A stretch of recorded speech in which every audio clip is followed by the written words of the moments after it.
لله رب العالمين والصلاة والسلام على أشرف الأنبياء والمرسلين نبينا محمد وعلى آله وأصحابه أجمعين أما بعد. روى ابن ماجه والنسائي والإمام أحمد في مسنده عن أم سلمة رضي الله عنها قالت: كان يقول النبي صلى الله عليه وسلم إذا صلى الصبح حين يسلم: اللهم إني أسألك علما نافعا ورزقا طيبا وعملا متقبلا. صححہ الالبانی وذکرہ فی صحیح الجامع. معزز حاضرین، ایک بہت اہم حدیث درس حدیث ہے آج کا. ابن ماجہ میں، نسائی میں، مسند احمد میں رسول اکرم صلی اللہ علیہ وسلم کی بیوی ام المومنین ام سلمہ رضی اللہ عنہا سے روایت ہے. وہ فرماتی ہیں رسول اللہ صلی اللہ علیہ وسلم جب نماز فجر پڑھ کے سلام پھیرتے تو اس دعا کو پڑھتے تھے: اللہم انی اسألک علما نافعا ورزقا طیبا وعملا متقبلا. دعا کا ترجمہ یہ ہے کہ اے اللہ، میں تجھ سے 3 چیزیں مانگتا ہوں. پہلے ایسا علم مانگتا ہوں جو مجھے دنیا اور آخرت میں نفع دے، اور میں تجھ سے پاکیزہ رزق مانگتا ہوں، اور میں تجھ سے ایسا عمل صالح مانگتا ہوں جو تیرے پاس قبول ہو جائے. معزز حاضرین، صبح کی نماز ماشاءاللہ بڑی بہترین نماز ہے.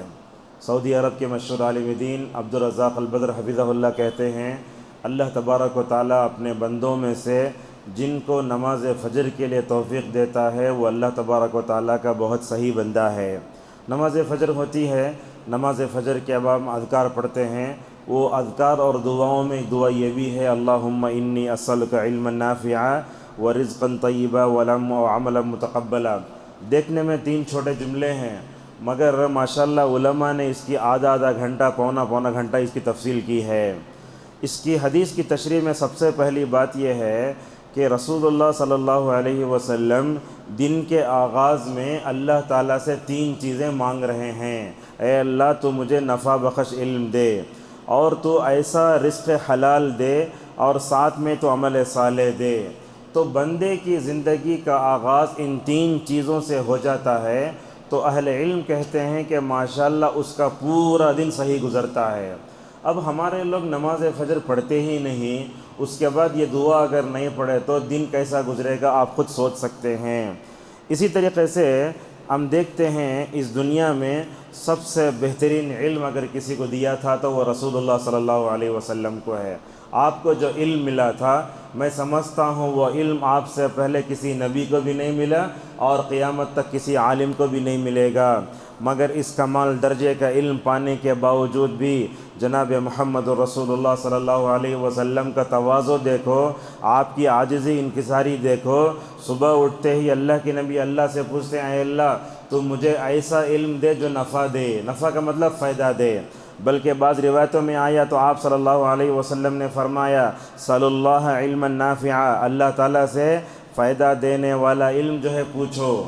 آپ جانتے ہیں اللہ کی نبی صلی اللہ علیہ وسلم کو کسی بھی چیز میں زیادتی کی دعا سکھائی نہیں گئی سوائے علم کے.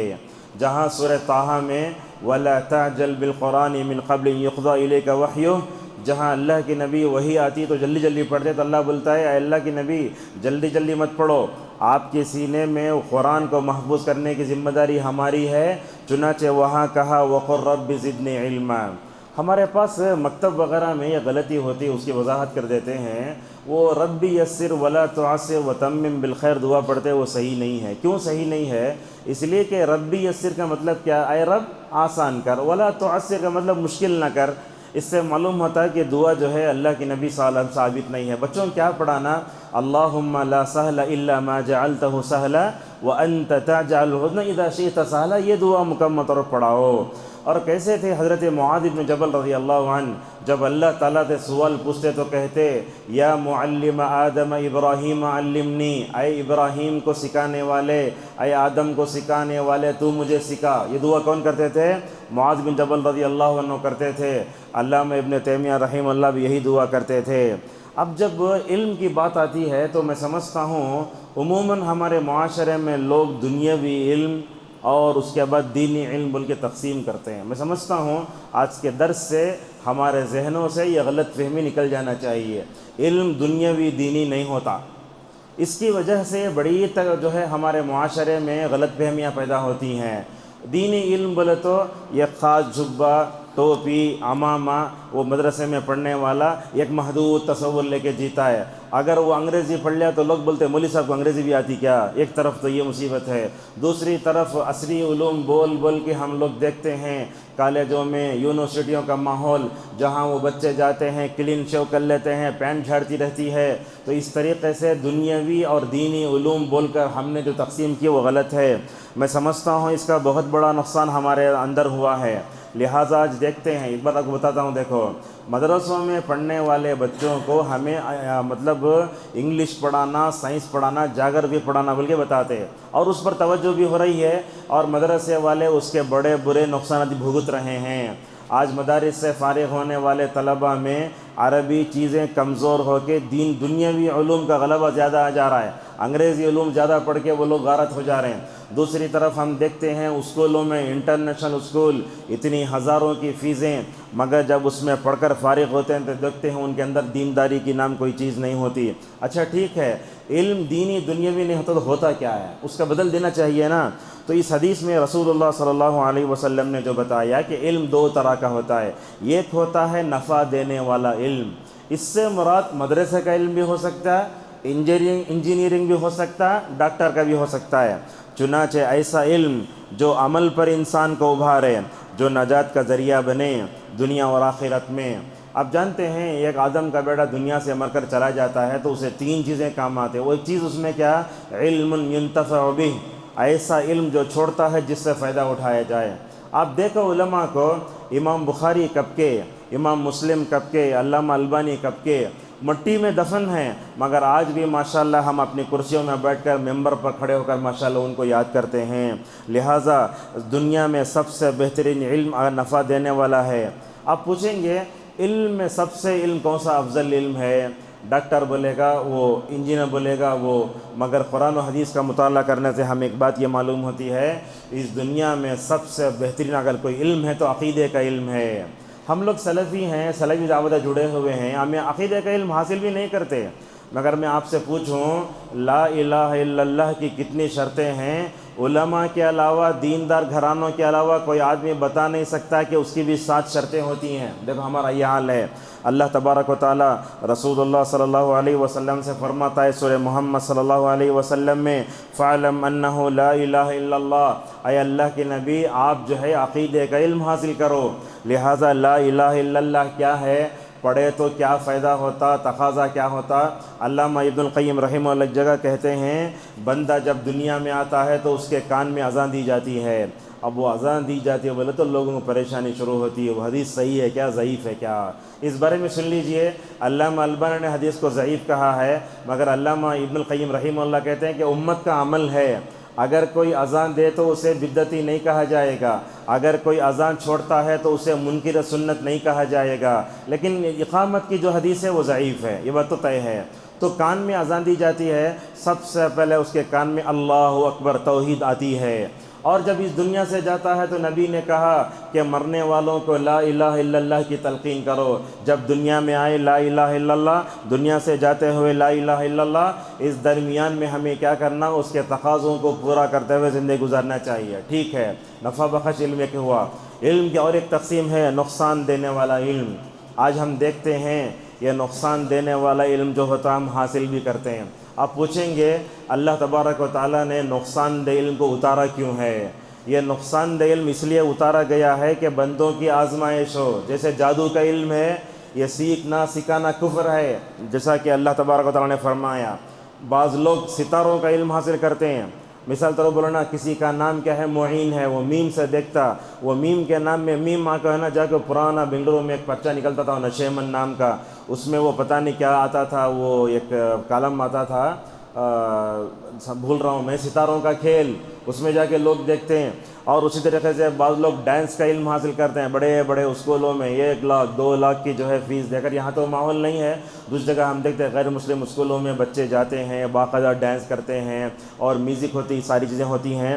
لہٰذا میں سمجھتا ہوں نفع بخش علم جو ہے نا وہی حاصل کرنا چاہیے، اور جو علم نقصان دینے والا اس سے بچنا چاہیے۔ بلکہ رسول اللہ صلی اللہ علیہ وسلم تو نفع نہ دینے والا علم سے پناہ مانگتے تھے۔ آپ نے کہا اللہم انی اعوذ بک من علم لا ينفع، اور ایک جگہ کہا تعوذوا باللہ من علم لا ينفع۔ اس درس حدیث سے ہم آپ کو کیا پیغام دینا چاہتے ہیں؟ پیغام یہ دینا چاہتے ہیں جب بھی نماز فجر پڑھتے، نماز فجر کے بعد ضرور اس دعا کو پڑھو، اس لیے کہ رسول اللہ صلی اللہ علیہ وسلم کی جو ہے صبح کا آغاز علم نافع سے ہوتا تھا، اور جس بندے کو علم مل جائے اس کے پورا دن اچھا گزرتا، اگر اسے علم نہیں ملا تو شام تک بھٹکتے رہتا۔ اور اس حدیث کا دوسرا فائدہ یہ ہے کہ ہم اپنے بیوی بچوں کو بھی بتائیں کہ وہ اس دعا کا اہتمام کریں۔ ہوتا کیا ہمارے پاس، جیسے میں نے کہا ہماری خواتین بھی اپنے بچوں کو اسکول کے لیے اٹھاتی، ہوم ورک کے لیے اٹھاتی، لیکن نماز فجر کے لیے نہیں اٹھاتی۔ اور ہمارا بھی بڑا عجیب حال ہے، نماز فجر کو آتے وہ چابی لے کے باہر سے ایسا ہی صلاح کرتے ہیں گھر میں گھر والے اٹھ جائیں گے۔ آپ اکیلے جنت میں جانا چاہتے، آپ کے بیوی بچے جہنم میں جانا، یہ صحیح ہے کیا؟ نہیں نا، باقاعدہ نماز فجر کے لیے اٹھانا چاہیے۔ اسی طریقے سے ایک بات بھی صحیح تشریح میں عبدالرزاق البدر حفظہ اللہ نے لکھی ہے، آپ اللہ تعالیٰ سے نفع بخش علم کا سوال کرتے تو کیا علم آپ کے گود میں آ کے پڑ جاتا؟ نہیں پڑتا۔ علم جو ہے آپ کی گود میں آ کے نہیں پڑتا، بلکہ اس کے لیے کیا کرنا چاہیے؟ علم حاصل کرنے کے لیے کوشش کرنا چاہیے۔ کیا کوشش کرنا؟ دیکھیے مطلب مساجد میں دروس ہوتے ہیں، صبح شام کے خطبہ ہوتا ہے، لوگوں کو ایک عجیب عادت ہوتی ہے، ایسے انداز سے بیٹھتے ہیں مولوی صاحب کیا تو غلطی کو تو فوراً پکڑ ڈالیں گے۔ وہ انداز سے آپ نہیں بیٹھنا، آپ علم حاصل کرنے کی نیت سے بیٹھنا، اور مجلس میں جب آپ بیٹھتے نا ماشاءاللہ بہت بڑا فائدہ ہوتا ہے اس کا۔ یہ دیکھیے اس درس کی تیاری میں تقریباً 2 گھنٹے لگے مجھے، مگر آپ 15 منٹ میں آپ مکمل طور پر سن لیتے ہیں۔ لہٰذا علم آ کے آپ کے پاس آ رہا تو اس کی مکمل طور پر جو ہے ہمیں کیا قدر ہونا چاہیے۔ حضرت عمر رضی اللہ عنہ کہتے تھے لوگوں علم حاصل کرنے کے لیے جب تم مجلس میں جاتے ہو نا تمہارے اوپر تہامہ پہاڑ جیسا مکمل طور پر ہوتا ہے، جب تم وہاں بیٹھ کر علم حاصل کرتے واپس جاتے اللہ تعالیٰ تمہاری پیٹھ سے مکمل طور پر کیا کرتا ہے؟ گناہوں کو دور کر دیتا ہے۔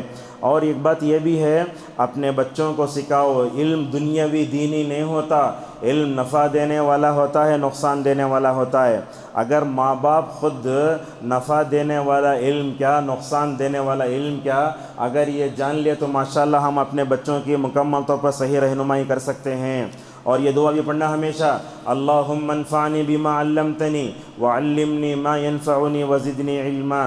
اور اپنے بچوں کو سب سے پہلے عقیدہ مکمل طور پر سکھاؤ۔ بچپن سے دعائیں اگر ہم سکھاتے ہیں تو میں سمجھتا ہوں یہ عقیدے کا علم اتنا اہم ہے۔ ہندوستان میں رہتے ہوئے آپ doctor, engineer, IPS officer, police, collector سب بعد میں بنو آپ، مگر سب سے پہلے آپ اپنے عقیدے کو مکمل طور پر سکھاؤ۔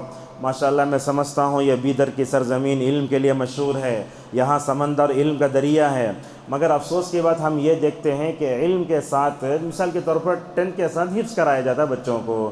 بچے 10th پڑھ لیتے، بعد میں +2 کر لیتے، مگر قرآن بھول جاتے۔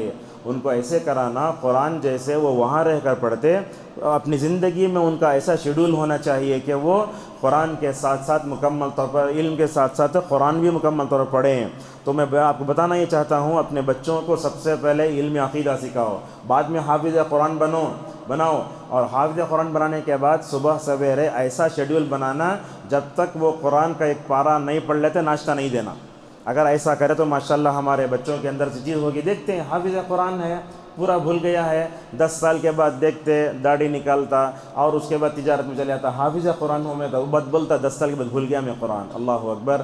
وہ قرآن میں آپ کے سینے میں آنے کے واسطے کتنی محنت کریں آپ، مگر اتنی آسانی سے بھلاتے تو اچھی بات نہیں ہے۔ لہٰذا وہ عمل جو آپ کو گناہوں سے فتنوں سے بچائے ایسا علم آپ مکمل طور پر حاصل کریں۔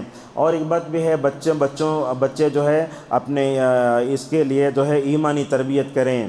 ایک آخری بات ہے حدیث کی، ماں باپ اپنے بچوں کے لیے علم تو بہت دیتے، فیس بھی بنتے ہیں، مگر اپنے بچوں کے لیے دعا نہیں کرتے۔ یاد رکھیے ماں باپ کی دعا ہی بچوں کا مستقبل بناتی ہے۔ رسول اللہ صلی اللہ علیہ وسلم نے فرمایا 3 لوگوں کی دعائیں رد نہیں ہوتی ہیں، اس میں ایک مسافر کی دعا ہے، ایک والد کی دعا ہے، اور اسی طریقے سے مظلوم کی دعا ہے، لہٰذا سب سے پہلے اسے پکا مسلمان بناؤ، اور جو ہے کیا کرو، اسے جو ہے علم نافع دو، دعاؤں کا اہتمام کرو، اس کا عقیدہ صحیح کرو، بعد آگے چل کر ماشاءاللہ ہمارے بچے بھی مکمل طور پر محفوظ رہیں گے۔ اللہ تبارک و تعالیٰ سے ہماری دعا ہے اللہ تعالیٰ ہم سب کو نماز فجر کی پابندی کرنے کی توفیق عطا فرمائے۔ اللہ تعالیٰ ہم سب کو نماز فجر کے بعد رسول اللہ صلی اللہ علیہ وسلم میں دعا پڑھتے تھے، اس دعا کا اہتمام کرنے کی ہم سب کو توفیق عطا فرمائے۔ اللہ تعالیٰ ہم سب کو علماء کی قدر کرنے کی توفیق عطا کرے۔ اللہ تعالیٰ ہمیں علم نافع عطا فرمائے، عمل صالح عطا فرمائے۔ اللہ تعالیٰ ہمارے لیے جو ہے کسب حلال کے دروازے کھول دے۔ اللہ ہم سب کو اپنی بیوی بچوں کو علم سکھانے اور ان کو اس دعا کا اہتمام کرنے کی تاکید کا توفیق عطا فرمائے۔ وآخر دعوانا الحمد للہ رب العالمین۔